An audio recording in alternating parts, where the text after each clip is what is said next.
Ndakarwadziwa Jehovha atsamwa, zvitema zvakandifuwira pasi. Ndakachema ndirimo mumatope, tenzi akandiburitsa kunzezve. Andiburitsa mumatope, andilisa ine paroma. Nasiya ndiparweyo mumoyo rekukudza.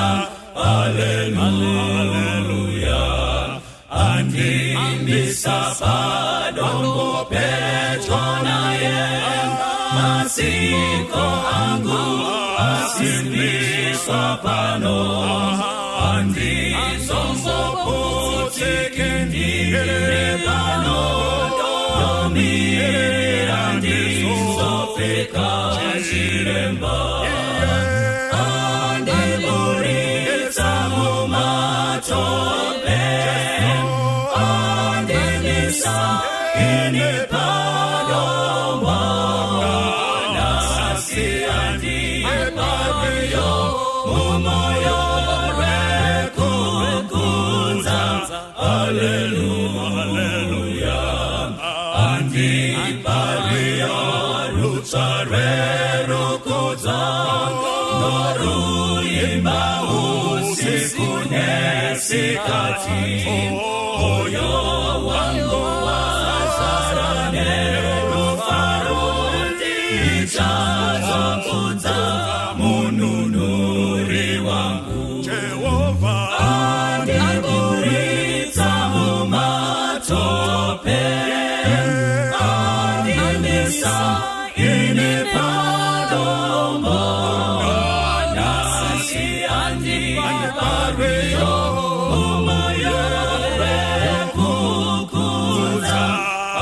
Haleluya. Ndichaimba tsitsi dzake kuneni, zvine kunaka kwake kune vese. Ndichazoimba ruponeso kwese, takara vese vasimbire Mwari. Ndichaimba tsitsi dzake kuneni, zvine kunaka kwake kune vese. Ndichaimba ruponeso kwese, takara vese vasimbire Mwari. Andiburitsa mumatope, andimisa ine padombo. Nasiya ndiparweyo mumoyo rekukudza. Haleluya.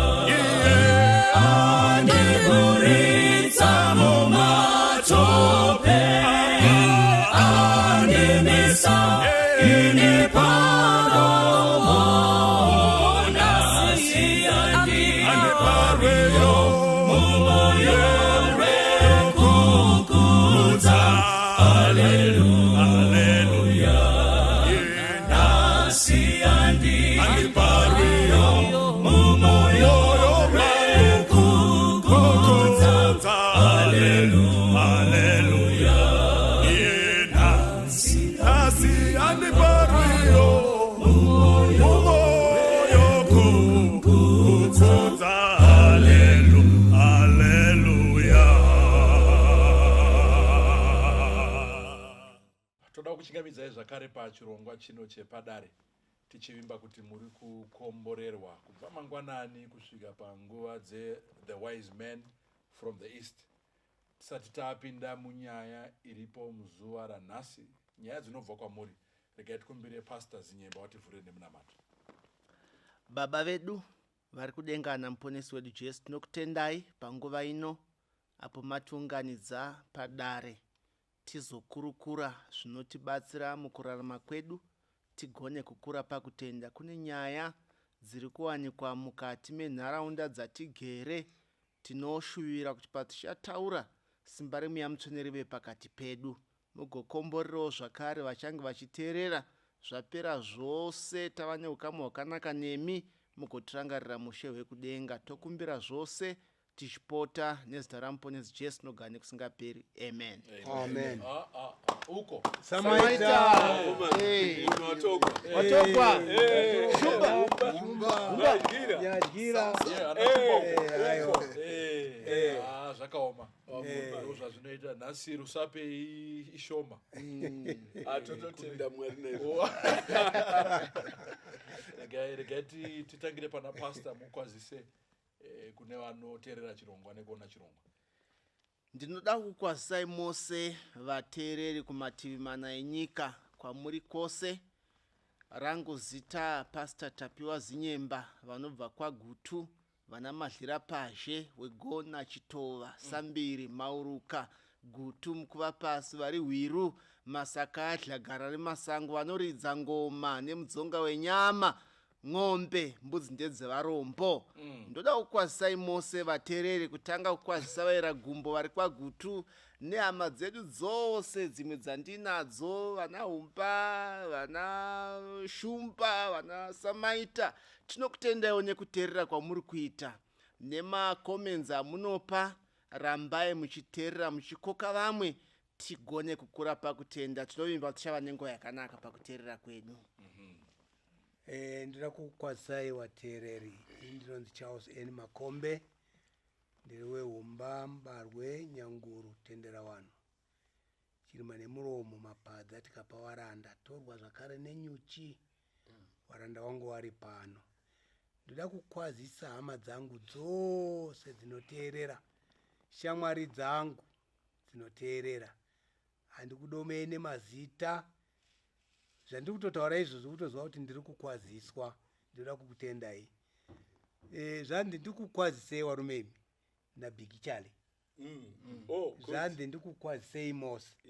Big Charlie nemhuri yako. Mwari akukomborera akutungamirire. Message ndaita pass on. Thank you.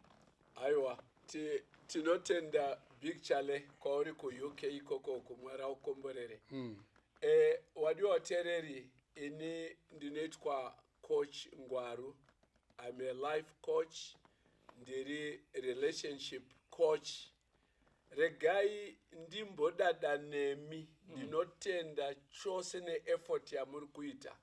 Kuya kuinbox tobatsirana kuti michato nemhuri zvifambe zvakanaka. Ndoda kumhoresai mose kwese kwamuri. And I feel kuti ndini ambassador weprogram to all Zimbabweans. Saka zvekuti mutupo mitupo yakakosha hayo. But I want to tell you kuti mese makadaro, it doesn't matter who you are. You are dearly loved and you are happy you have created a time yekuteerera program iyoyo. Ini ndini muzukuru mukuru wanohoreka. Dzokera kumutupo futi.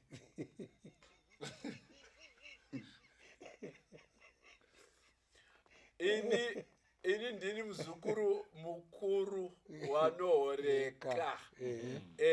Kunyange hedu tichera nyamuziwa asi tiri shumba inotonga rudzi rwose. Ndichanzwa nehama yangu ishumba futi. Saka totenda, please ngatiteerere zvakanaka. Makadi yenyu vadiwa vateereri nevatarisi. Mufaro wangu kusangana nemi zvakare pachirongwa chenyu chatinoresponda kuzvinhu zvamunotitumira chinova chirongwa chedare. Zita rangu ndinoitwa Obert Mudzengi. Ndiri mufundisi musangano rema7th Day Adventist. Ndinobva kuShurugwi. Ndiri muira Shumba. Tisu zvikara, varidzi vesango, vana Murambwi, vana Masinire. Tinotonga sango rose. Mwari vave nesu vatikomborere muchirongwa chanhasi. Thank you so much. Inini ndinoitwa Mudoni. Ndopindira paMandara Church. Ndichibva kuRegion 42. Nyika inotonhorera, nyika inodiwa naMwari, nyika nyoro. Represented here Padare. Ndoda kukwazisa kuUnited Kingdom. Charity Kapfunde. I just want to greet you. Vaimbopinda tese kunoko vaku United Kingdom. Mukaona wangu vana Charity tumiraiwo machocolates nezvimwe varume vavagarisa vasiri kudya zvinonaka. Vakuita vachitambura kuti vakomana gore rino tichadya here. Ndakuta ndichivapa tsenza kuti vange vawane kurarama nemadhumbe kunoko. Ndiri samaita kana tiri kuAfrica kana taenda kuEurope. Samsung. Hanzi kana wazvendawo paIndia masamusa. Tinotenda. Nhasi musoro wenyaya unotiwo miscarriage dzako dzanyanya. Miscarriage dzako dzanyanya. Ndiyo nyaya yatina very sensitive topic. Zvinowanikwa pakati pedu asi tifungire kuti zvingade zvichiwanika pamakristu. Saka regai tiverengere nyaya yacho tozonzwa zvimwe zvinotevera. Mufundisi. Nyaya yedu inotiyo vanodikamwa vedare. I've been married to my husband for 14 years and we struggled to conceive. We only have one child turning 5 and I've had 5 miscarriages. It was hard over the years dealing with this family, but that's not the story for today. Recently, I had a miscarriage again, and it has left me broken. When it happened, my husband had traveled, and upon getting back, I told him and tried to express how I felt. I literally cried sitting next to him, and he didn't even offer me a tissue. He was just watching me. So years back, when I had another miscarriage, he came to pick me up from the hospital and dropped me off by the house and went out for drinks with his boys. Please make me understand. Is this how men deal with grief or what? I tried talking to him about it, but zvotoita tisataura zvachose because of the mean things he had to say. He made it sound like I am the one who is failing him and he didn't sign up for this and that I am not wife material. Vedare ndibatsireiwo. So nyaya tinayo dare. This woman ndakaita mukano wekutaura naye zvakare. Yes. And she's not SDA. Akatonyora akati tinobvumirwawo here kunzoo dzedu isusu kunyange tisiri masabata. Sure. Ngataure nyaya. Akatondiratidza nemamwe matext acho ainyorwa nemurume wacho. Yes. Tichange tichitaura as we go in the conversation. Yeah. Okay. So nyaya ishi pane mapoints akawanda atichada kunge tichitaura pamusoro pezvo anogona kunge achiafecta nevamwe vari kuteerera. Gai timboverengerwa vhesi timbonzwa kuti bhaibheri riri kuti kudini. Tinotenda tichaverenga pano kuna mapisarema 127 kubva pavhesi ya3 kusvika pavhesi ya5. Shoko raMwari rinoti, Lo, children are an heritage of the Lord, and the fruit of the womb is his reward. As arrows are in the hand of a mighty man, so are children of the youth. Verse number 5. Happy is the man that hath his quiver full of them. They shall not be ashamed, but they shall speak with the enemies in the gate. May God bless the reading of his word. Amen. Amen. Thank you so much. Ndo vhesi ratinaro maybe Pastor Kochingwar. Yeah. Asidiwe domokology base. Domokology nasi 1. Apa tingori nesolusi chat. Yeah. Kategatisa vanodomoka 1 chat.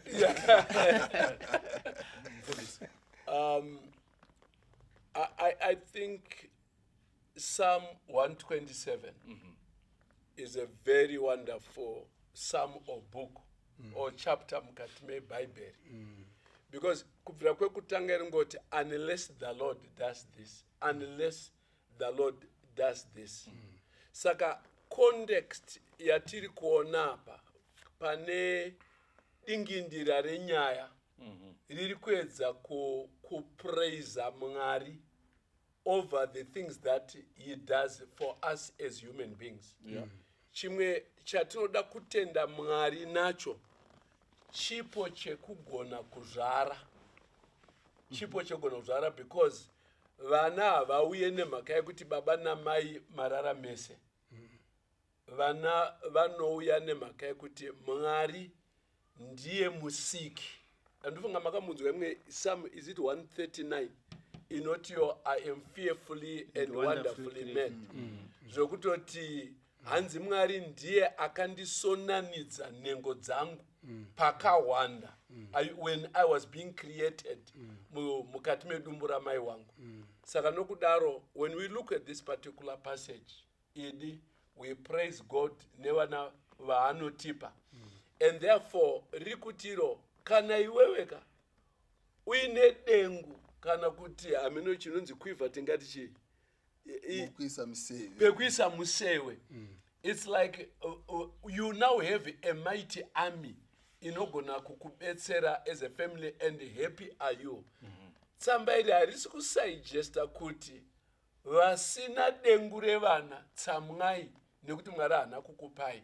No, it's just the context is one of praise. If you have the children, praise God for that. If you don't, you can still praise and acknowledge kuti Mwari ndiye mupewa wana. Kana asina kutipa is not a reason for despondence and disappointment. I don't know. Wamwe ndofunga wamwe wesolusi vane maonero awo. Awo wakazosvika kuEndrew's Cup. Maybe you can just add a little bit of salad there. Chandingangotaura ndechekuti kana zvinzi vana zvipo zvinobva kuna Mwari, kureva kuti it's not a right yekutoti kana ndatowana kana kuwanikwa I must have children. Panogona kuita machallenges anoitika. Tiri munyika yechitema. This is a sinful world. Tiri muhondo na Satan, the great controversy. Saka kana tiri muhondo, things are not well. Yes, iplan ya Mwari kuti muma marriages muwanikwe mune zvipo zvevana, but nekuda kwokuti nyika yatiri kurarama mairi yakawondongwa ine muvengi, tiri muhondo, we are in a battlefield. Things may not happen as they are supposed to happen. Yes. Ndoda kungotsigirawo my colleagues chianalyze vhesi iyo. Mapsari mapari kuti vana zvipo zvinobva kuna Jehovha. Ndodawo kubva kuBhaibheri ndombouya pamuchato yatinofarira iyaiya. Handi tinoti mufundisi apedza kubatanidza topururudza unzi atimboenda yatinodya masikati ngatiuye nezvipo. Handisati ndamboona vose vanoenda pamuchato vachiuya nezvipo vachipa. Vamwe vanouya nezvipo asi vamwe vanongoya vodya voendawo havo. But handisati ndamboona hangu muministry yangu kuti pane munhu handiti zviye vanoisa zvipo vanonyorwa pasi. Handisati ndamboona munhu akazonyora kuti iwe ndakakoka kumuchato iwe ukasandipa chipo sei wakadaro. Saka ndoda kufananidza kuti chipo haumanikidzwi kupa chipo, and haufani kukomplainawo zvakare kuti handina kupiwa chipo. Saka ndoda kuti nditi kuna vana baba nana mai, vapiwa chipo chemwana ngatirumbidzei Mwari. Kune vasina kupiwa chipo chemwana ngatisabva tati Mwari makashata nekuti hamuna kundipa chipo. In fact, ndofunga kuti marriage yababa naamai ndo zvinonzi hazvina kunaka kuti munhu agara ari oga. Genesis chapter 2 verse number 15. Kana matozopiwa chipo, tendai Mwari. Kana musina kupiwa chipo, the two of you rambai muchidanana muri pamwe chete vana, chipo chinozoyo as a secondary issue. Ndokufunga kwangu andinoitawo munyaya iyi. Ndofunga tatsanangura. Regai tichienda panyaya yedu titangire manje kudomokology. Umba ndo pawanozowanikwa pekudhomoka. Tichienda panyaya yedu. Nhasi munenzi dhomoka muri 1 mukuru wangu. Anzi pana paumba. these people have been married for 14 years. Anditika? And we have struggled to conceive. Anditika? Let's just talk about struggling. Mu marriage, my struggles. Emu marriage, fanika nyaya iripo is struggling to conceive, and the blame being put on the wife. As a man, zvizvi zvinomboitika kuvarume kuti tisvike pastage yekuvhatada kumadzimai edu. Rega nditaure kuvateereri wakateerera pashandiswa rekuti struggle. Hapana struggling per se, ndekuti mwana wakatombopuwa nemwana ari kutofamba. Ndio kunzwa kwendaita, ndio correct? Yes, one. Wantori nemwana ari kutofamba. Asi mapastors angu aya wataura chokwadi. Tiri mu great controversy. Maya awa wanyora chikonzero chekuti 1 wari kuita miscarriage, 2 murume wavo is sympathetic nyaya yacho. Dai ndiri ndingabvunze kuti is it the fault yemudzimai here? Because kana zvichinzi mwana achipo chinobva kuna Mwari, maybe ma miscarriages ari kuuya aya, ndichanzwa vamwe mune mapastors angu ari pana, God is making a statement maybe to the family. Munombonamata here kuna Mwari muchikumbira? Ndo ndambosiya panapa kuti maybe God is making a statement. Ndepapi ndipatirei pane akavharwa chibereko uyo ndiani zviya mukadzi? Akavharwa chibereko Hana. Hana. God closed a womb. God closed the womb. Okay. Hana akaenda kui muchechi, ndioneka akandokumbira chinyi mwana. Saka imimi muri kumbokumbira here mwana kuti Mwari astope ma miscarriages aya, kana kuti muri kumboti akauya motsamwirana, akauya motsamwirana, akauya motukana, muri kumbotaurira Mwari here kuti Mwari tinotenda makati pa mwana ari kufamba iye zvinezvi, but kwetabva uku tikuita ma miscarriages, zvingadini kuti mumise miscarriages iyi? Mwari unogona kuzvimisa, but hamusi kukumbira kuna Mwari kuti Mwari akubatsirei pa ma miscarriages aya. And 2, mudzimai haisi fault yake because hana control yezviri kuwe. Vese vari kuita wanawa hawana control yekuti vari kuitei, because Mwari ndiye ari kumba munhu mukati umu. Okay. I think just kalittle ningirikini andingati correction kana kuti ndingati kudi eyo tikati susu wari kuita miscarriage hamuzi kukumbira, hamuzi kunamata, namatai kuna Mwari. I think tinogona kuisa sauti paronda riri kurwadza. It may be very painful. You may discover this lady could hana gomo re mountain of prayer asina kundokwira. Kuti Mwari dai mandibvisirawo chinyi dambudziko randinaro. I think ngatibve paassumption yekuti vanhu vane ma-challenges, it means they are not praying. Like he said, rightly puts it, unogona kunamata, but we are in the great controversy. And chimwe chandoda kuti I don't know, ndoda kukumbira ma-theologians angwaya, my 2 doctors kuti wanyatso clarify kune audience. Eyo paita element yekuti Mwari anogona kuisa lock and key paum, kuti Mwari ndiye ane responsibility. Vasiri kuzvara vaya, it's because Mwari ndiye akawavhara. Is it not possible kuti pa nyaya yestory ya Hana, it's written from a point of view yevanhu, and it was not necessarily God who was responsible to make sure kuti Hana ndombomuvhara ndozomuvhura? How does God operate? Hey. Because I think it's not going to veering on izvozvo. I think patinodudzira bhaibheri pane inonzi permissive will of God. Like munogona kuverenga mubhaibheri ponzi mweya waMwari wakabva pana Sauro, kubva Mwari vaisa maari mweya wakaipa, kana kuti Mwari vakaomesa mwoyo waFarao. Ipfungwa dzechiJudha. Yeah. MaJudha anoti God is ultimately responsible for anything and everything, You because see? Mwari has all power. Yes. Saka whether chinhu chikaita chakanaka kana chakaipa vanoti NdiMwari. ndiMwari, nekuti ndiye azvitendera kuti Satan aite chinhu ichocho chakaipa. Saka he is responsible. Saka ndosaka Bible richiti, and because God had closed ye womb, but Exactly. it doesn't mean necessarily kuti Mwari adini avhara chibereko chahana. Zvakafanana nekutora majarini nedhaka woriisa muzuva, uchaona kuti majarini anomelta, but dhaka rinobva raomarara. Yes. Saka it's how we respond to the sunlight of God, not necessarily kuti Mwari ndiye aomesa kana kuti ndiye anyungudusa majarini. aita kuti zvigodii. Yeah. ndodawo kutiwo zvakare tichitsigira nashumba murambwi. Adamu naEve vachisikwa paya pana Genesis chapter 2, Mwari vanoti iwo berekanai muwande, ndizvo muzadze nyika semusheche wegungwa.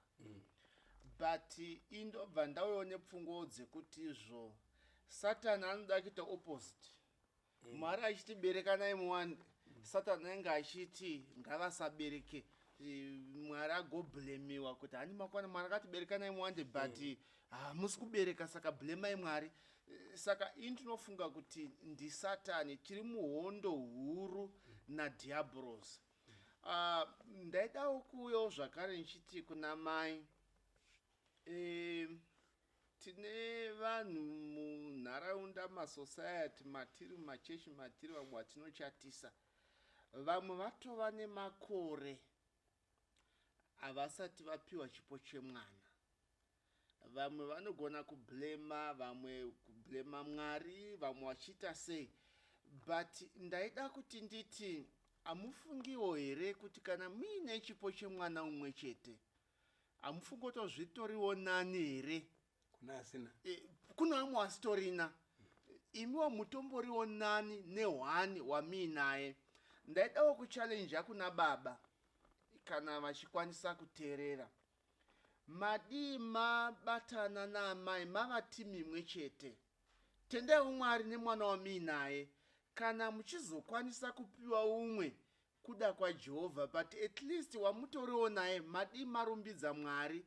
Dzimwe nhambo handisi hangu dhokota anoziva kuti mamiscarriage anogona kukonzerwa nei, but dzimwe nhambo kakushungurudza kastress kamunogona kuita kanogona kukonzeresawo ndakudhomokology zavo, kunogona kukonzeresawo kuti vagone kuitawo mamiscarriages. Okay. Madii mabatana baba naamai muve chinhu chimwe chete, supporting each other, than kutaura mashoko anoshungurudza, wazoti hausi kuzvara, wazoita miscarriage. Don't blame each other, but support each other. Ndokufunga kwangu. ndenda kuti hangu mbichana nyaya yendataura iyi ndeyekuti kana wari kushorana wachitukana, pane mukana here wokunamata? Ndibobvunzo wangu. Is it there? I don't know. You know, religion, sekuru, sometimes religion is very notoriously crude. And sometimes unotoshama kuti zvinhu zvekudii, vanhu vanogona kutotsondana kurwa mumba, munhu agotanga kuita cheupombwa achiita sei asi wachinamata. Vanogona kutonamata chaizvo asi wachishorana. Ndaenda kuchiunga point yangu manje. Yeah. Ndeyekuti look, zvanzi chipo chemwana chinopiwa naMwari, ndioneka. Imboimagina mautaura vhesi Psalms 139. Yes. Imboimagina iwe wakagara ukaenda paglazi uchizviona, nzeve dziri right place, mhuno dziri right place, makumbo hakuna rimwe rakareba, hakuna rimwe pfupi, maoko the same thing. Hazviitwe nemunhu, zvoitwa nani? naMwari. Ndioneka. Saka ngatirumbidze Mwari kuti kana tikawana mwana ngatimurumbidzei Mwari. Right. Tikashaya ngatimurumbidzei yani? All right. Ngatifambe. Yeah. Anzi, we have only one child turning 5, and I have had 5 miscarriages. Yes. Anditika. Talk about was tichitaura nyaya iyi pane pamwe pekuti, look, I am trying because maybe I can make him happy doctor pamatoti chimirai kuramba muchizvara. But because for the sake of my marriage, I must keep on trying to have another child and have 5 miscarriages to make a man could ave happy because of certain behavior that he is showing. I think there's a lesson there that men should learn. And is here kuti nderipidare kuti varume, let's say this man is watching. Should men stop forcing women to do things, and women also, should we make them stop? Kuti iwe chiregedza chero azvire kuti ukamuzvarira achakuda. You know, there must be some lessons there that we need to learn. Let me come in there. I think tikaenda kuma root causes. Yeah. Dambudziko rinogona kuchisangana nevarume kana kuti dambudziko richisangana nanamai. Rimwe racho ndingati nini nepachirungu, we are trying to seek affirmation ye-identity yangu kuti inini ndinozvara ndiri munhu akakwana. Right. It's like vana vanofanirwa kuzaza chikwereti chekuva complete men. Zvokuti kana vana vasiri kuuya, munhurume anokwanisa kufunga musociety kuti, or even society inogona kumubranda kuti I think there's something wrong with you. So the attack here on this man oitransfer oendesa kune mudzimai wake kuti ona kundinyasa kwauri kundiita uku handichisina chimiro chakakwana. It's like vana must come and zadzisa my complete manhood kuti ndinoita vana ndine a quiver of them in my house. Ndosaka muchaona kuti even vanhurume ka eyo ndofunga makateera vanhurume. Rimwe dambudziko ratina nderekuti tina vamwana mai wekuti munondorara koya musikana, mondorara koya musikana, mondorara koya musikana. You can actually imagine, and this is what you get from society. Murume anotanga kutoita problem naizvozvo. Kuti orungoti vasikana, hapana mukoma, rudzi rwangu inini rwekwangu ruchanderera mberi sei. So you have a problem wekuti mudzimai haasi kuita wana, murume has got a problem with that. Mudzimai ari kutipa wanasikana chete, murume has got a problem with that. So wakomana chete anoita sei? Ako haridzi, it's okay. Kana uri wakomana it's okay. So it's an identity issue. Yeah. Are you getting the point? Yeah. Kuna maiwo zvakare, so that I don't take all the time. Kuna na maiwo zvakare, uchaona kuti ana mai kaunta vanhukadzi akasarorwa zvino affect identity yake kuti I think there's something wrong with me. Akasaita wana foot, it's like there's something wrong with me. So ishe kurorwa neishe kuzoita wana are very critical kune mamwe madzimai. We want to think kuti wari empowered have actually crossed the bridge. They no longer think like that, but a lot of men, a lot of women suffer identity crisis iri around the ability to do certain natural things. Ndibobvunza hangu Dokopinda. kuti mudzimai pane here zvaanocontributa paissue yetirikutaura yamai achikuita miscarriages. Iproblem yamai here, if I may ask? Handingati iproblem yamai. The best ndeyekuti macouples kana vachinge pamwe vari kushayiwa vana kana kuti vari kuita miscarriage vanofanira kuinda kuma-experts enyaya idzodzo vonoongororwa, voudzwa kuti pamwe zviri kukonzereswa nei, kana pane masolutions anogona kuvapo vopuwa, voona kuti zvinofamba sei. But you cannot zero down and blame mukadzi kuti ndiwe uri kuita miscarriage, ndiwe wazodai. Bhaibheri rinoti kana vaviri vabatanidzwa they are now one. Saka haasi miscarriage emukadzi, but ndeenyu mose muri vaviri because you are now one. I think zvinongosimbisa point yambotaurwa naPastor Zinyemba yekuti they are supposed to work as a team. Correct. They are now one together. Anzi miscarriage ako anyanya. Aiwa ndedu. handie mukadzi ndiye tese miscarriage yedu yedu yanyanya because chazoita kuti mai vaite mimba havana kuzviitisa mimba vega, ndiwo uri patika yacho muri mese. Iwewe ndiwaita kuti mai vaite mimba, mai vagamuchira mimba yacho, saka ndezvenyu muri vaviri. Ende toda kubva tabatsirana nababa namai kuti mwana wangu haasi mwana wako, ndewedu tiri vaviri.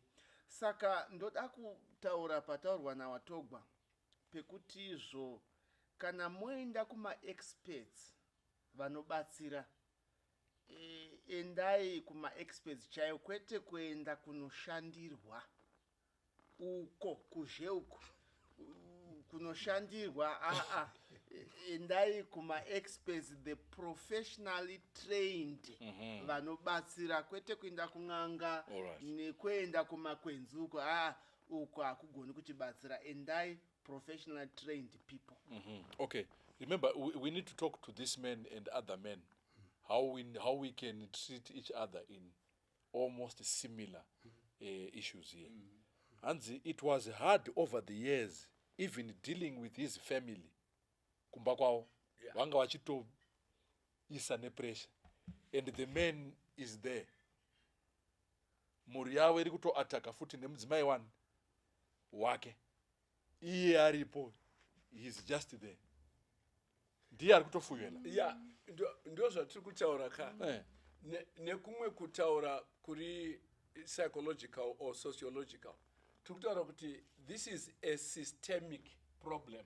Right. Kana chiti systemic problem, tutaura kuti ka problem kari kuitika pamudzimai nemurume wake kari interlinked with the whole extended family, and sometimes with the whole culture, and sometimes with the whole society. Right. Kuti now society expects kuti kana marorana, it now becomes an issue of maths. Mimi decide toda kuti wana 5, toda kuti wana 7, it must be within your control. Haikona kucontrolwa nenature.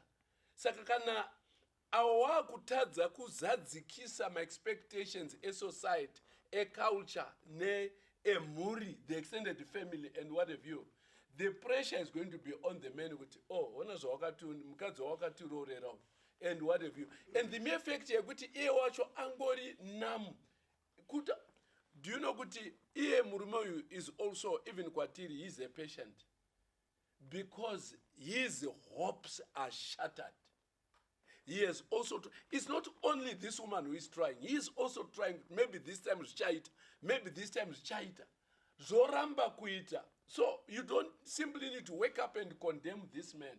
His hopes are shattered and he does not know what to do with himself. So at the end of the day, akutamba blame game. But they are under a systemic pressure. Ye culture, ye society, ye kwakazvarwa, nekokazvarwa. Everybody is suffering. But at the end of the day, kune scapegoating. They must identify who to blame, so they are blaming this woman. So if it was you, Pastor Ngwaru, in your time, and then your family members are saying, how far? Yes. Ko inda.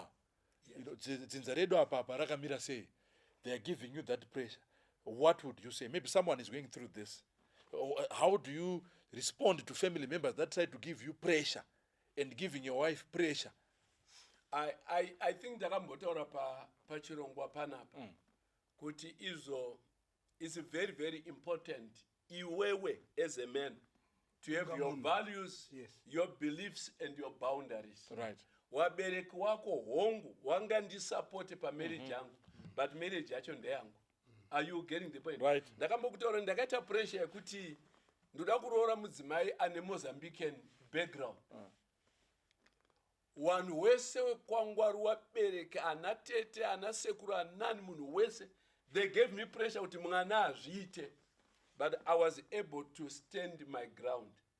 Kuti inini uyu musikana ndowandodini ndowandoda. I've had that woman for 42 years. Are you getting the point? Yeah. So even issue nalizi tiri takuenda twazi ndikuti ndakuda kumubhadharira, takaita yandiroti iyo yatoti tough conversations kuti shamwari kukarwariwa pakati pedu toita sei, aluta continua.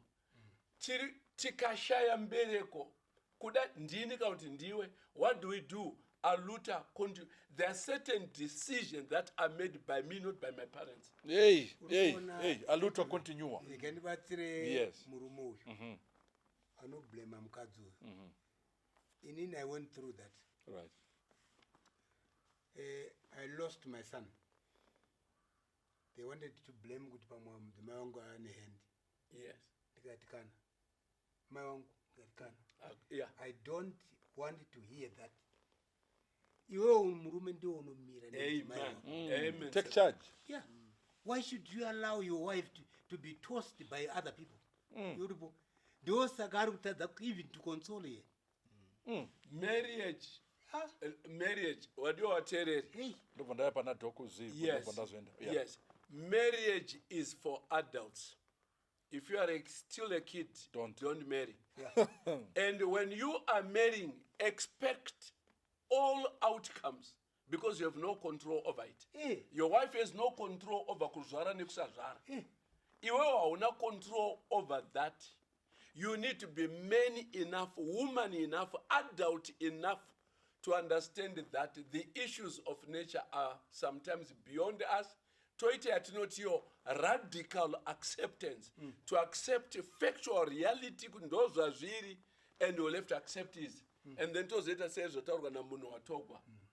If it is your lot yekuti you can't make children because of other reasons, go and check whether experts have another view that can assist you. Do you know what ataura? Yembataura is very correct. Unogona kuzara futi wapuwa mwana chobva chatirema ada kublame mungwana. You have stolen words out of my mouth. Eh? Obva aita musikana yoruda mukomana. Obva aita off yoruda munhu anoona. Do you have control over that? You don't have control. Thank you. ndoda kutenda Padare. Ndoda kutaura kuvanin'ina vangu madzikoma kuvarume, like what Pastor Ngwaro said, mumarriage tinokurudzira kuti iwe semunhurume sababa, support your wife, defend your wife. Even kumunin'ina wako kunana sisi vako, even mukadzi wako akanganisa, kana uri munhu chaiye, defend your wife. Yes. Even mukadzi akabika bodza, defend your wife. Even nokuti muri chinhu chimwe chete, hati mabatanidzwa, tadeclare you are now officially husband and wife, manyama imwe chete, naizvozvo Mwari zvabatanidza ngakuregedzwe kwa umwe anokuparadzanisai. Defenda mudzimai wako. Even pa miscarriage apa, even wakati mukadzi wakazi mudzimai wangu, zvaitika, Mwari vane zvavazvitenderera. Saka ndoda kuencourage vana baba kuti veduwe, marriage baba ndeyenyu. Supporta mudzimai wako, defenda mudzimai wako, even akablemiwa iva jurawo remudzimai wako. Ndo mapoints anoda kutaura. Amen. So Anzi, recently I had a miscarriage again, and it has left me broken. When it happened, my husband had traveled, and upon getting back, I told him and tried to express how I felt. I literally cried sitting next to him, and he didn't even offer me a tissue. Talk about men who have no feeling. Can we say Anarudo or he needs help? Yeah. Chinoitika apa ndofunga kuti ipressure inenge ichibva muculture, especially ku ATR, African Traditional Religion. Muchaona kuti hakuna chinhu chinongoitika, pane chinhu chinotokonzera kuti chinhu chidini chiitike. That's why ku African culture munhu haangonzi afa pamwe yanga iri old age. Panoda kutotsvakwa kuti ndiani amuuraya. Chero munhu akanzi waita malaria, zvikanzi aiwa warumwa nemosquito ndokuti malaria izouya, vanoda kutsvaka kuti ndiani atuma mosquito yacho.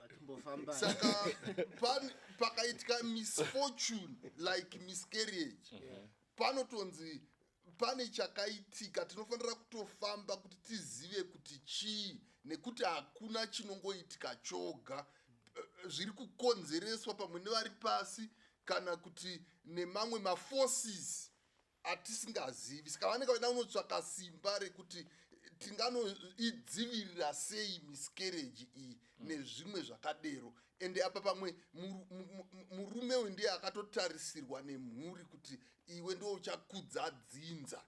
Saka zvinodero zvichibva muculture yedu, pressure yowanda, then murume uyu pachinhambo chekuti ature pressure yake to the rightful channels, iye anonoisa yose pamudzimai. Mudzimai ari kuti I'm already broken kuti yaita imwe miscarriage, then uyu ouya zvakare kuzoparadza munhu akatoparadzika nechekare.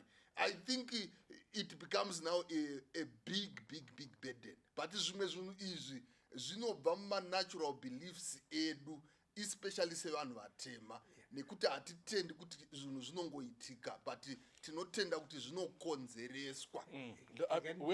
Uyu mukadzi murume auya vari kumba, ndo pane nyaya yangu. Murume asvika, mukadzi abva atanga kuchema kuti zvaitika futi. Murume ari pasaidi ngonyarara akangotarisa. Ndopenoida kuti ndimbotaura. Yes.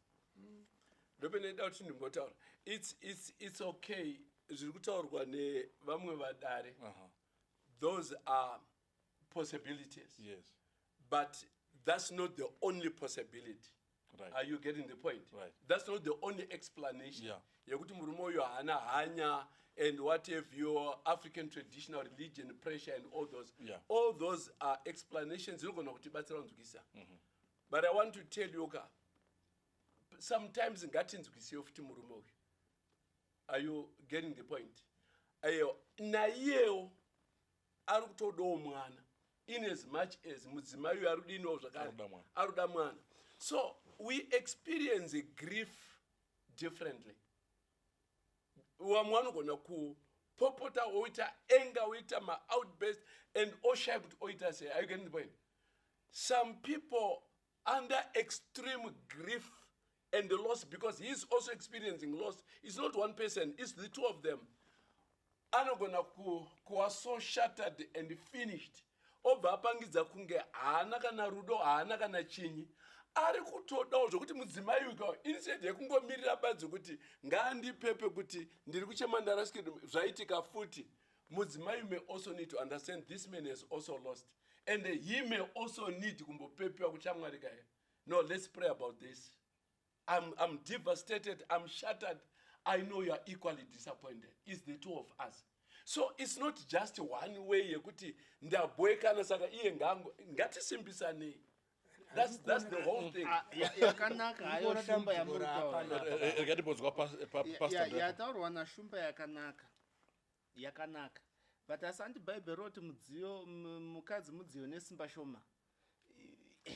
Saka kana mudzimai ari mudziyo women are emotionally stronger than men. When it comes to emotional stamina chako. Okay. Ndosaka mchiswera mazvisungirira imimi. Women are carrying burdens, emotional burden and surviving, navigating through. That men cannot carry. Okay. Verse now are good women are the weaker vessel. Wari wiki pai. Ndo pauda kusanangura. Pazvese. Saka vantodawo support iyoyi yekuti murume ndosaka murume mwine chest hombe nesimba nesimba kuleba uenda undozvara iwe upinde muleba okay. Une strength all right yeah ndizvo hazvo but pastor zvamuri kutaura maybe just to add a bit of coleslaw there kuti mukadzi uyu was expecting kuti murume vota baby you know what this is what happens zvinowanika we've tried, I think we've done 1 2 3 4. She is expecting this. Pastor is also saying, look, inini wa I'm also grieving. That's the point. Maybe ndango vandapera o power. So maybe response ya uruku expect I'm also crying. But this way that's a little Kalitu Nzwisa. I will not mention which kind bandofunga ndakambotaura panapa mudzimai ari overseas eyo ininiwo ndazende nguva iyo waipiwa visa wasvika paairport kunyika iyoyo ndasvika ndaitwa mainterviews ndazoitwa seise ndadini varume makamborisiva bad news here to understand kupererwa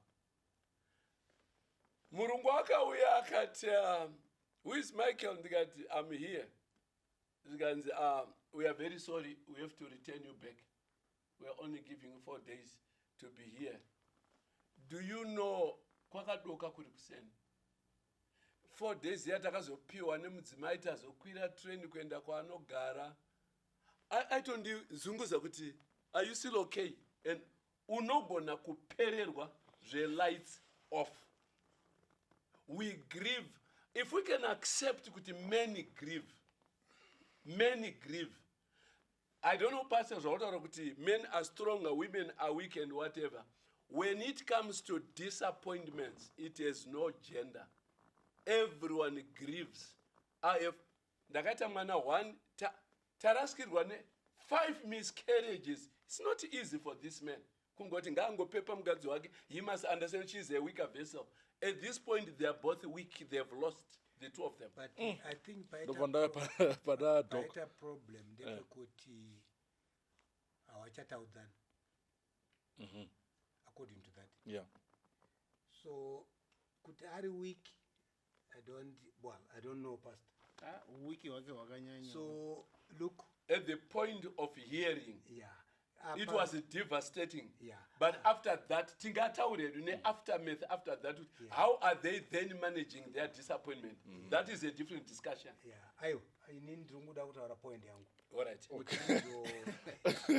kuti disappointments are there these are 5 how must he be disappointed look because one they've no controls we understand this man is listening sekuru yes how must he be disappointed how must he express his disappointment so that ndirini handiti kandirini ndatora yawambotaura yekuti you must be man enough you remember and woman enough ndombotaura kuti man enough okay ndikada ndakati mudiwa kondo zvamo because handiye kutanga it's what I mean and handiyewo gari kuita miscarriages by the way you'd be saying that to your wife muchitonyaradzana so what you are saying is when murume angafanira kunyaradzawo mudzimai ngatinyaradzane ndo zvachidawo mukadzi kuti say something rather than being quiet look zvokana ukamushatirirwa zvobatsirei ukamushatirirwa does it change anything talk I think pane problem nemurume uyu because mukadzi is a receiver iwe semurume unomupa mbeu ndiye anofanira kudii pamwe mbeu yacho iri wiki kugadzira mbeu iya kuti izoita mwana saka burden yekutakura mwana for 9 months yakanyanya kumudzimai ndiye anorwadziwa pamwe nepamuviri ndiye anga akatakura mwana uyu saka pain yake is obviously going to be more than yours nokuti yanga ane more attachment even mwana akazvarwa ari right anoita more attachment namai kupfuura baba because anga ari mudumburani ramai saka this woman is actually what devastated saka iweyo I understand kuti murume wari devastated but haungati kana uri devastated then you further devastate someone who is already devastated. You can. Bible rinoti hazvina kuipa kuita my emotions like anger, but don't sin in your anger. It's not wrong to be grieved, but grief yako ngaisakonzera pain kana ku exacerbate pain in the life of another person. Yes. In I still remain corrected. I need to be corrected. As I'm seated here, pain is not gender oriented.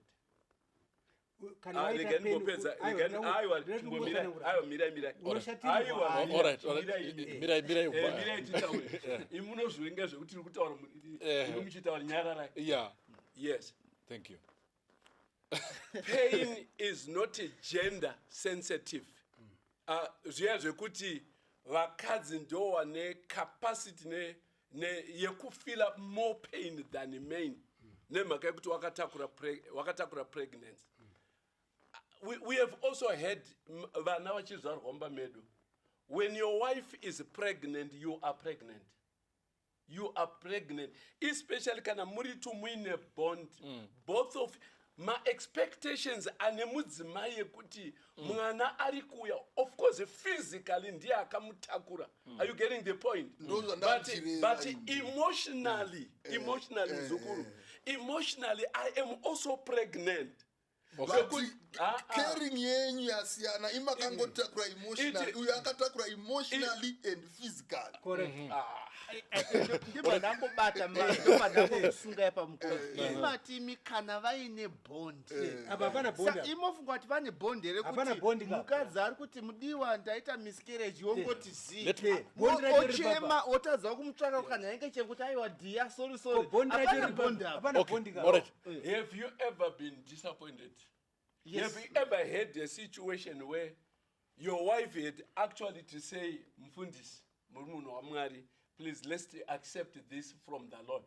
Zokuti, your wife was the one stronger in that situation than yourself. Has it ever happened? Or Yes. you are saying in all situations, men are stronger emotional to handle adversity, but women are the ones that are extremely devastated. Are you saying that? ndiri kuuya No. mbomirai mukoma indiri kuti inini Mukadzi mukadzi ndiye waita mimba nditi wateereri wakateerera pastor. I want us to be very clear. Right. Muri kuti here in a marriage, because murume akanzi ndione simba wakadzi are of a weaker vessel. Therefore, madzimai are carrying more pain, experience more pain than men. Men should quickly understand because your pain is lesser. Are you sociologically, psychologically, emotionally, and biblically telling me that is correct? regai ndimbotaurawo point yangu Is that correct? I can answer you from the Bible. Yes. Panotadza Adam na Eve. Kwakaadreswa mukadzi kuti iwe ucharwadziwa nemimba. Handisi kuramba kuti murume anogona kurwadziwa but asi anorwadziwa zviri akaita haana kuitakura. Hatisi kutaura physical pain, pastor. Tiri kutaura emotional pain. Mudzimai uyu asitaura kuti ndakarwadziwa nekuti ndakaita physical pain. That's not the law. She's talking of emotional pain. But tiri kuti iye ndiye anga akatakura mwana. mukadzi ane physical neemotional Mudzimai uyu ari kuti inini I'm in a emotional difficult space. nephysical yacho All right. Let me give you this. Let me give you Pastor Coach Ngwaru and my two doctors here, and then the dermatology aspect of things. Yes. Anzi, so years back, when I had another miscarriage, he came to pick me up from the hospital, and he dropped me off by the house, and went out for drinks with his friends. Does that make sense? Achingobva kuchipatara angosvika ndobva abudisa mukadzi mumota ndobva atopinda mumota neshamwari dzake ndobva waenda kunomwa. He does not know. If you come to my industry, this man does not know how to handle disappointments. He does not know. When he is disappointed, he does not know how to stomach, how to carry my disappointments. So in other words, he is trying to go and look for relief. There should be a better way of handling your disappointment. Let's not run away from his disappointed. He was disappointed once. Now the second, miscarriage, now becomes a total shatter. So Padare panapa toda ubatsira munhurume kuti iwe kana kwaita miscarriage in your marriage as a man, handiwatakura physically, handiwaita miscarriage, but your disappointment, your hope has miscarried. Patoitawo miscarriage in his brain. how do we help varume Yeah, who go through disappointment? Yes, that is where we are coming because of our time. Kuti Ngatichibatsire now, yes, varume avo. yes. Let's Kuti, not compare pain. What I Yes. don't like here is to compare pain. okay, okay. But It's this wrong to man- compare but pain. this man is not responding well. How do we? That's Yes. exactly the point. So how do we help him? Yes, this is where He where needs help. Response yake iri kukonzera more pain Yeah. on another person. So how do you help him? Help him. Don't accuse him. yes, Help him. yes. This is where we are coming. I think we are going to come up with a solution, because this woman is saying, is this how men deal with grief? Is this woman how? tell you- I like this woman. Yes. This woman. Is this the way Amen. you deal with grief? Amen. This woman seems to be more knowledgeable about grief than Jesus Padare Panap. Because this woman can tell this man is grieving. But is he supposed to be grieving like that? Yeah, so- Than to be comparing with it? No, he has less pain. This man is grieving. The wife is saying, my husband is grieving. But is this how men grieve? Now let's deal with how do we help a man grieve? Yes. Grieve when he has experienced loss. Ndikutaurawo panapa. Doro is not the Then- answer. Yeah. Yeah, Men- exactly. Yes. I agree with you. Men, if you come across such things like what we are debating, Yes. be normal. Point number one, What is that? kuwa normal. Kuita say. Kutora pfungwa dzako kuti right, zvaitika. How do I handle it? Do normal. You know what I mean? We ask we eat normal bauti. Okay, regeva pets. Kumusapota Regeva pets. Now, urikusapota murume uya ari kukonzera maproblems kumudzimai wake.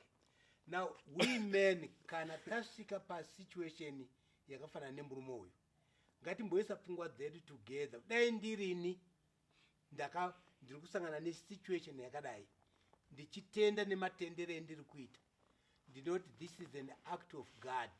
Munoziva kuti nyaya ine tiri kudisbata panapa, Job went through that. Munopanzwa zvakanaka. Tikaenda kuenda timboita sideline. Yeah. Job went through that. Mudzimai wake akatomuti tuka Mwari. Do you know that? But he said, I cannot do that. This is an act of God. Ngatione kuti kana taita dambudziko, ngatione kuti how do I handle it? Zvaangadai akaita murume uyu, ataurwa nemudzimai wake ogara pasi oti, my dear, ndo zvaitika. Handike kutanga, ndekechishanu. Todini kufunga kwako. All right, Umba. Anzi, because it seems kuti mudzimai ndiye ari kuramba achitoedza to reach out to him. Yeah, Coach. but he's not reaching out. And Doko. Yeah. Na Doko. Ndiye ari try kuti reach out. But- Anzi kutosvika pekuti when I tried the last time, he's no longer talking to me. Atomuheta. Atichatoutaurirani. Atomuvenga manje. And then lastly, Eh. he is making it sound like I am the one who is failing him. Iye murume akutobvuma kuti iwewe ndiwe uri Urukukonzera. kuto Ndohonzera yes. yacho. I didn't sign up for this, Yeah. and you are not wife material. This is where the issue is. How would you support such a man? This man needs to be sensitive. I understand kuti ane problem na, but Ari rough. ane ka rough age karuna kubetsigwa nayo. He's not being sensitive. That's where he's coming from. Yeah. This particular man in question is grieving. But the problem yatinayo ndeyekuti his expression of grief is maladaptive. Maladaptive in the sense yekuti haasi kugona kuhandla grief yake. Are you getting the point? Right. And that is, I am not supporting. We are together. I'm not supporting point yekuti yekuti ari kutadza kuhandla grief. What we need to establish, underline, the guy is grieving. Yeah. He has a loss. But we need to help him kuti kana waita or loss is blame the way to No. do it. No. Is it drinking No. the way to do it? Yes. Right. Those are the solutions. You are Yes. coming up with Yeah, solutions. Zoka mforo manje. This man is not abnormal.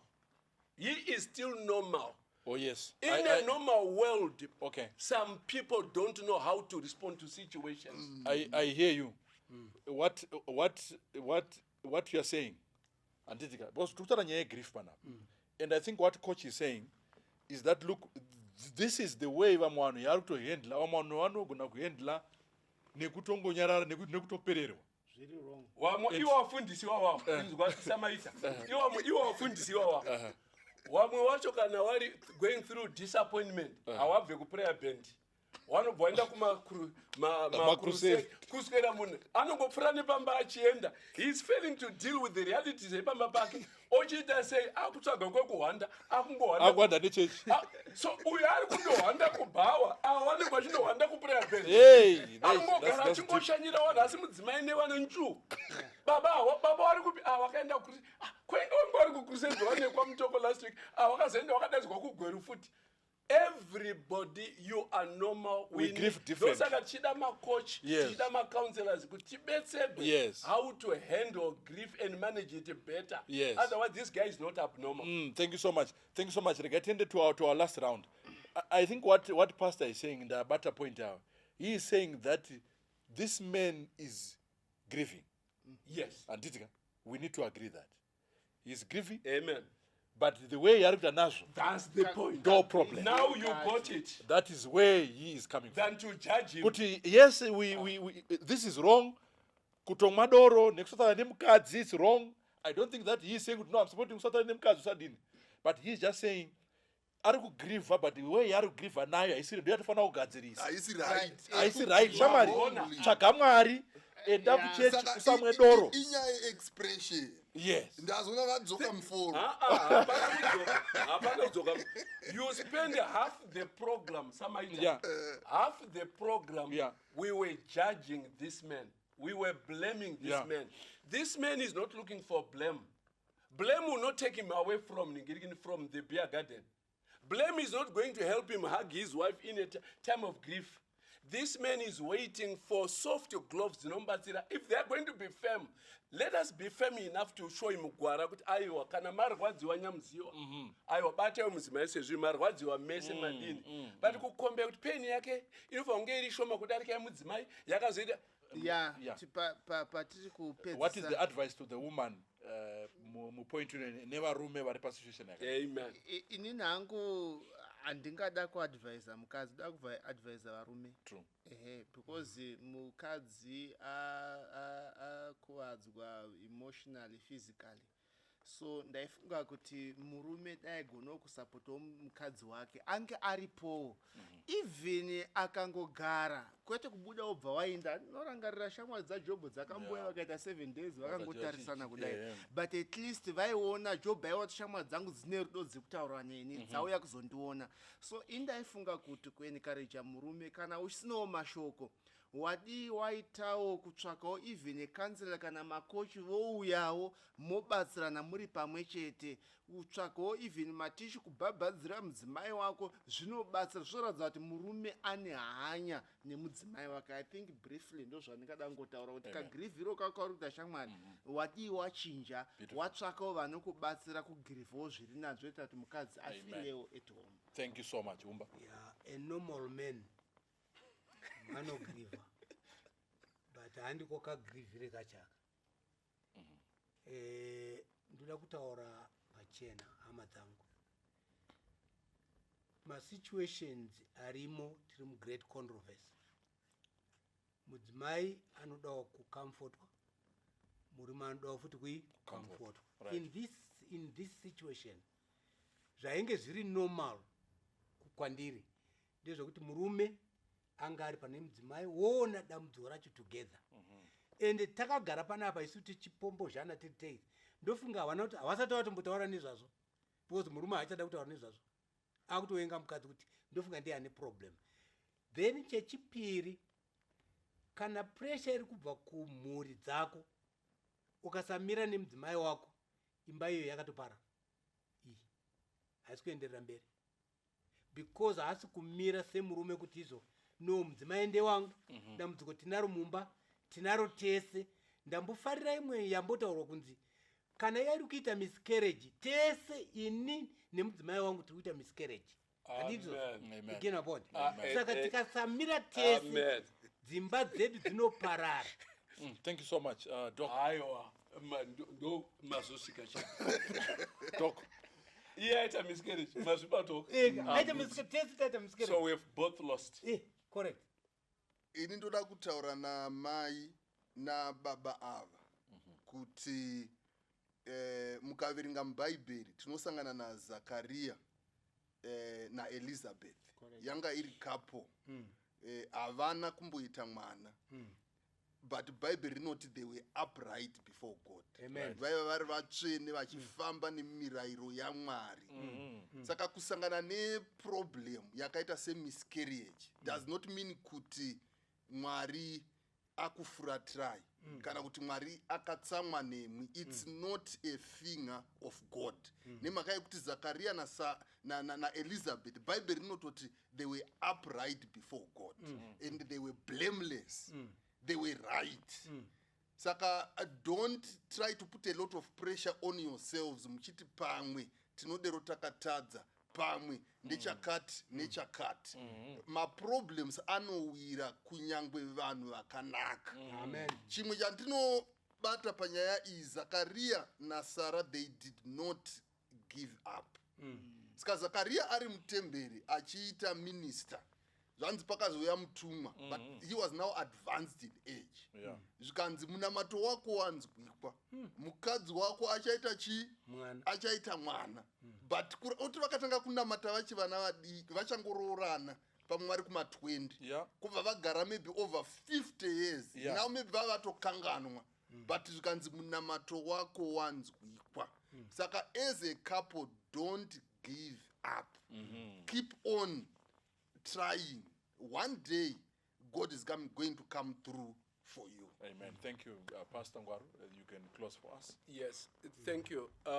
Toda kutenda wadare, chida kutenda zvakare nemi wadiwa ama muriko terera.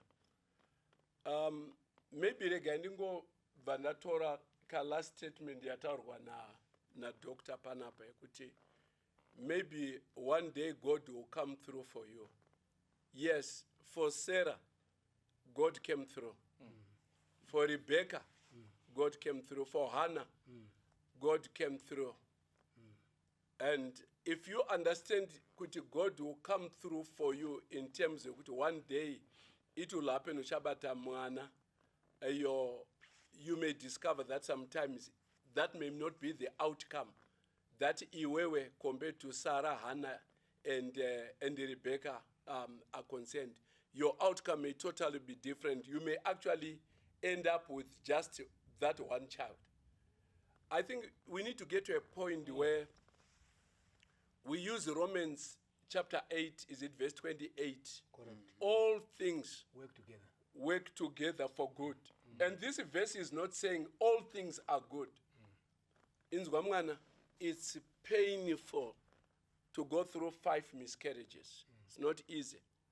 It's painful for your husband to go through that. It's not easy.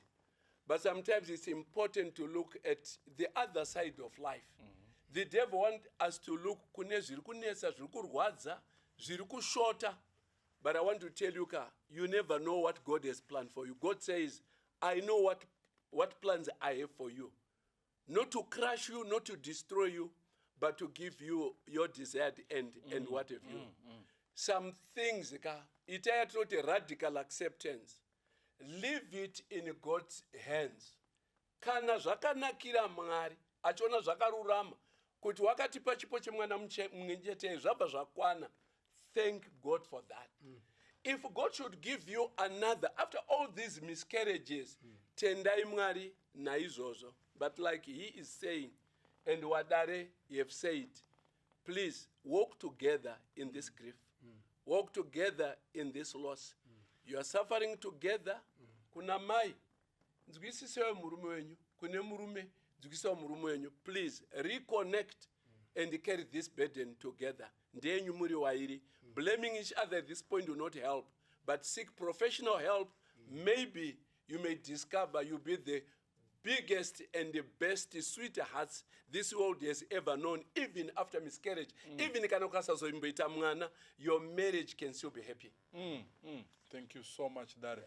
Toda kukutendai nekuwa nenguwa yatataura na ndoimba mama as we talk on WhatsApp, our pastors will be taking care of this issue so that paitwe counseling chikwanise kuwana na baba wacho.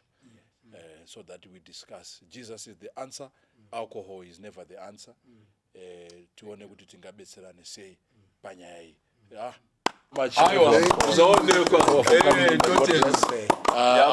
I'll ask Umba to just pray for us. Mwari watitire zvakanaka. Baba wedu makanaka muri kumusoro kudenga. Maita yenyu tiri pano Padare. Tenge tiri kukurukura nyaya yaunzwa namai. Tinoemba nekutenda kuti Mweya Mutsvene watibatsira. Tichitenda zvakare kuti wateereri wedu pane zvabatsirwa nawo. Nyangwe nevari mudambudziko rakadaro vatisina kutaura nezvaro. Toda kutenda newa mapastors edu ari pano matatu. Wakomborerei nekuvatungamirira. Ndo chikumbiro chatingave nacho. Mwari wangu, Satani mupenyu haana kufa ari kurarama. Mukati memba iyi toda kunamatira kuti pawe neubatana pakati pawo, wachaenda kundogadziridza wapewo simba watungamirire neMweya Mutsvene. Maita yenyu Baba, maita yenyu Jesu naMweya Mutsvene, mbiri nerukudzo ngazviwanikwe zvakafanira kwamuri naJesu akatifira pamuchinjikwa. Amen. Amen.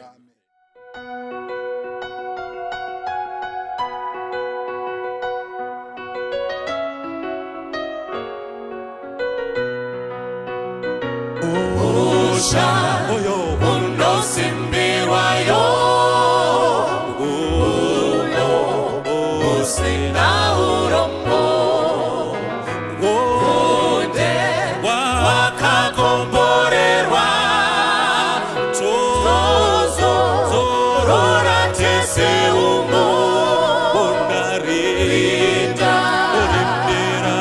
rinda wakatiwira rinda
Shore